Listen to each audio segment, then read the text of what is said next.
Bueno, pues hoy vamos a hacer el resumen de esta tercera ronda del torneo de Londres, del Grand Chess Tour, con esta edición de Londres 2015. La jornada ha sido interesante. Hemos visto la victoria de la partida de Bashir Agraf contra Topalov. Grishuk ha estado a punto de ganar, muy a punto a Giri. En los apuros de tiempo ha desaprovechado una ventaja decisiva.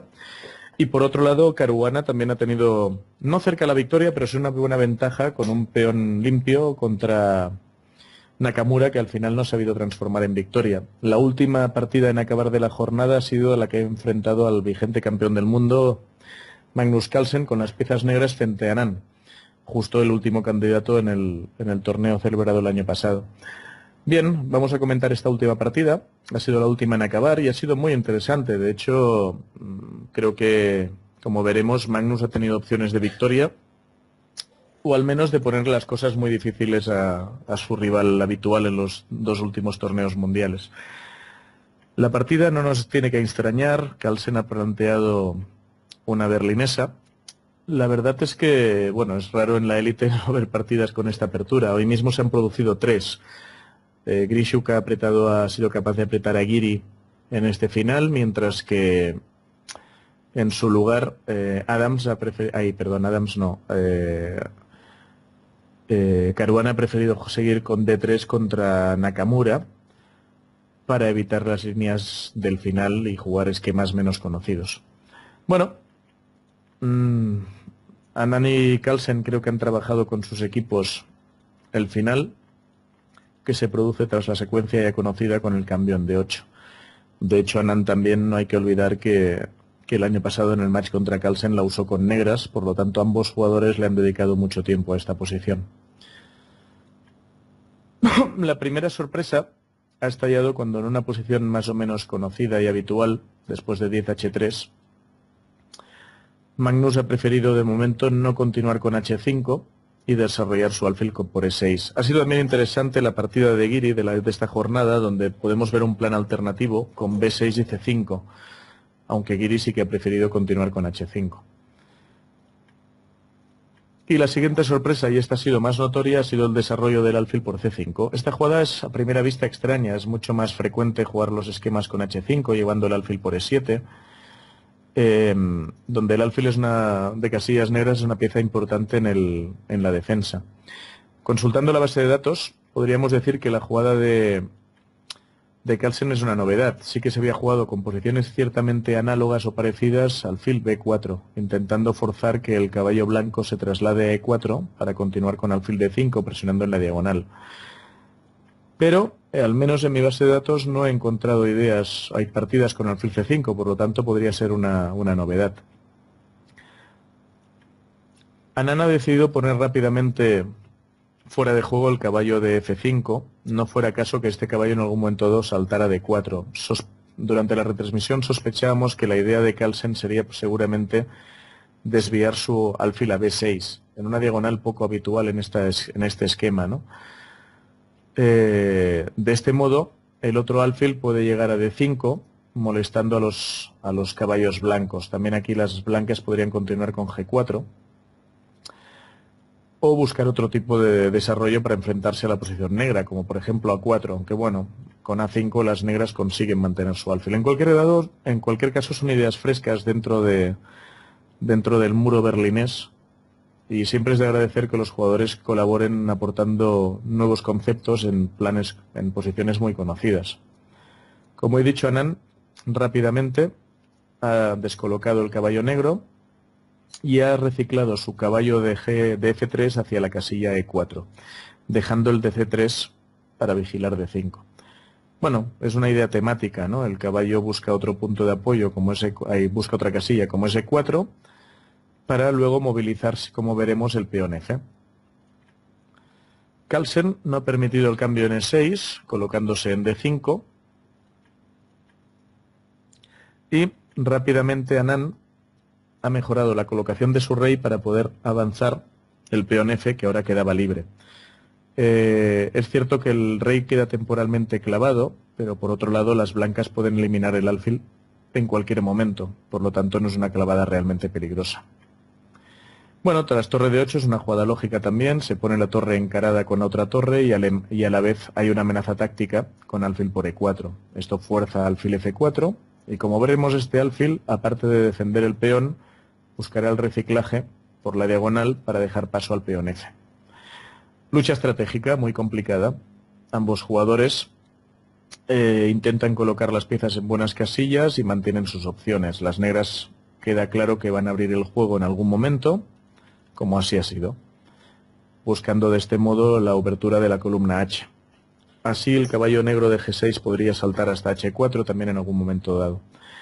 Anand no se ha dejado amilanar y ha continuado con el plan establecido, creo que con la maniobra caballo G5 E4, es decir, el avance de los peones en el flanco de rey, habitual en estas estructuras, ya que es donde las blancas tienen ventaja material, 4 peones contra 3, mientras que en el flanco de dama no hay mucho para hacer. Tras los cambios, las negras han buscado rápidamente la conexión de las torres con rey E7. Este detalle es importante, por ejemplo, en la línea con caballo H4. Tras el cambio en H4 y rey G3, como vemos, las blancas pueden conseguir progresando tranquilamente en el centro o a la vez luchar por la columna H. En cambio, con el rey N7, que es la jugada que realiza Carlsen, la amenaza caballo H4 hay que tomarla en serio, debido a que las negras llegarían a tiempo de doblar torres en la columna H con amenazas en H2. Esto, en cierto modo, fuerza torre H1 para controlar esa amenaza y se renueva el plan de F5. Plan que también temporalmente Carlsen evita con alfil D4. Amenaza alfil por C3 al clavar el otro caballo y, bueno, evidentemente F5 está parado por la captura en E5. La respuesta de Anand es nuevamente forzada. Se elimina el alfil blanco para evitar los problemas relacionados con esa diagonal y se sigue preparando el avance retirando el caballo central. Esto condiciona mucho la posición, ya que al retirar el caballo en C3, la estructura del flanco de dama queda seriamente debilitada y este es un factor importante que pueden aprovechar las negras a corto plazo. A largo plazo, perdón. A corto plazo las negras tienen que preocuparse del avance F5. Rey de 7 también es necesaria. Fijémonos que las negras habilitan la casilla E7 a su caballo, si no quedaría desplazado, y con torre 1 las blancas preparan su avance en E6. Bien, aparentemente la posición blanca es superior, pero eso no está nada claro. Sí que tienen la iniciativa temporalmente, pero la estructura es deficiente y la única amenaza real es E6. Como veremos, Carlsen no ha tenido muchos problemas para igualar la posición. Y este es un momento crítico. Aquí Anand ha optado por mantener la posición y como nos fijamos, gracias a la presión sobre E5, creo que las negras han cortado ya de raíz cualquier posible amenaza y a partir de aquí es Carlsen el que puede intentar poco a poco mejorar su posición. ¿Por qué he dicho que es un momento crítico? Porque en este momento Anand podía haber intentado variantes del tipo cambio de torres y E6. De este modo, yo no creo que tenga ventaja, la verdad, pero como nos vamos a fijar, cuando el rey se retire tanto a D8 como C6, pueden intentar buscar la entrada en F7 de su torre para cambiarlo para capturar el peón G. Seguramente en la posición se va a producir algún cambio, ya que las negras van a conseguir cambiar el peón E6. Vemos que no directamente porque el rey está mal situado. Entonces, con la entrada en F7 combinado con alfil E5, quizás las blancas podían conseguir una cierta iniciativa. Esto justificaría también, por ejemplo, que la jugada negra fuera mejor rey E6, con el mismo plan, a torre F1, torre H6, torre F7, torre por E6. Es cierto que a pesar de capturar el peón G, hay que vigilar mucho el contrajuego, y el peón G probablemente resulte insuficiente. Pero si las blancas no realizan E6 en algún momento, todo el plan de avance del peón F y apoyar el avance del peón E no sirve para nada y justifica que la maniobra de las negras con el alfil F5 está totalmente correcta, como así ha pasado. Aquí las blancas se encuentran totalmente atadas, debido a que la ruptura E6 está controlada, evidentemente este tipo de cambios en E6 nunca son favorables, debido a que el caballo es superior al alfil en este final, donde además las blancas tienen 3 peones débiles. Esto, al no disponer de un plan activo, ya que tanto la torre como el alfil, si nos fijamos, están anclados a la defensa del peón E5 y no disponen de E6, Anand ha decidido esperar en esta posición. La primera jugada es un poco extraña, A4. Por un lado el peón puede quedar débil, por otro lado creo que las blancas quieren evitar posibles maniobras con B5 A5 ganando espacio en el flanco de dama. Por otro lado, Carlsen sueña con llevar su caballo a C4, casilla desde la cual, como veremos más adelante, controla o ataca E5 y controla un montón de casillas del tablero. Carlsen se lo ha tomado con calma y poco a poco ha ido mejorando su posición. Como vemos, Anand no tenía muy claro qué hacer. El rey negro se mantiene a la espera. Y esta es una posición curiosa. Yo no he entendido muy bien por qué las blancas no han continuado esperando con rey F3. Si las negras continúan con rey B7, entonces puede ser el momento oportuno de intentar E6, ya que el rey negro se aleja un poquito. Y eso puede dar alguna perspectiva en finales del tipo cambio de torres, e incluso después, ya sea por D2 o por E1, ir a buscar el peón de G5. En lugar de esperar, Anand ha cometido una imprecisión que le podría haber costado cara, porque al colocar la torre en E3, las negras llevan su caballo a C4 con ganancia de tiempos. Aunque es cierto pensar que quizás Carlsen habría realizado la misma maniobra en el hipotético caso de que las blancas hubiesen continuado con rey F3. Con rey F3. Bien, a partir de aquí es Carlsen quien ha mejorado la posición de su caballo. Como vemos, sigue presionando a 5, pero es que ahora además hay un nuevo objetivo, que es el peón de A4. Las negras también pueden confiar en su peón de A pasado, que puede ser un detalle a tener en cuenta en muchos finales. En esta posición, como vemos, Anand continúa esperando y es Carlsen quien progresa. Esta estructura nos recuerda, por ejemplo, a las de la francesa Binauer, ¿no?, donde el negro realiza este tipo de plan manteniendo la opción de jugar B5 para pasar el peón de A. Anand, al tener tocado el peón E5, poco puede hacer que no sea mover el rey, así ha discurrido la partida hasta que Carlsen ha decidido que era el momento oportuno de jugar B5. En este momento, B5 evidentemente las negras podían haber esperado si hubiesen querido. En este momento, Anand ha aprovechado para buscar el contrajuego de la manera más rápida posible antes de quedarse en una posición delicada con torre B1. La idea es buscar la casilla B7 y combinado incluso con la potencia del alfil de G3, que está escondido pero está ahí. Por ejemplo, la fuerza de estas piezas se ve en la línea de por A4 E6 y torre B7 jaque. Y a rey D8 F6. Y aquí de repente las negras tienen un problema porque las 3 piezas blancas están activas y el rey en D8 está pasivo y mínimo se garantizan las tablas por contrajuego. En lugar de esto, Carlsen disponía de varias alternativas. Una, por supuesto, era caballo por E5, aunque aquí había que contemplar la línea A por B5, que era una locura. Y a caballo por G4, B6. Aquí de repente se ve una de las ideas de Anand. La casilla de coronación está controlada. No se sabe qué habría pasado, por ejemplo, en variantes como caballo 3 jaque, intentando comer en F5. Había una línea muy divertida que vimos en directo. Si las blancas llegaban hasta F4, con F6 el rey podía quedar atrapado e incluso con amenazas de mate. Esta línea le evitaba un enorme esfuerzo de cálculo, pero tenía buena pinta para las negras, ya que en algún momento podría costar o se podía acabar sacrificando un caballo por varios peones. En lugar de ello, Carlsen ha realizado una última jugada del control bastante curiosa. Quizá caballo por E5 es la que le mantenía, a pesar de las complicaciones, con mejores opciones de defensa, pero jugó torre H8, que sorprendió más o menos a todos.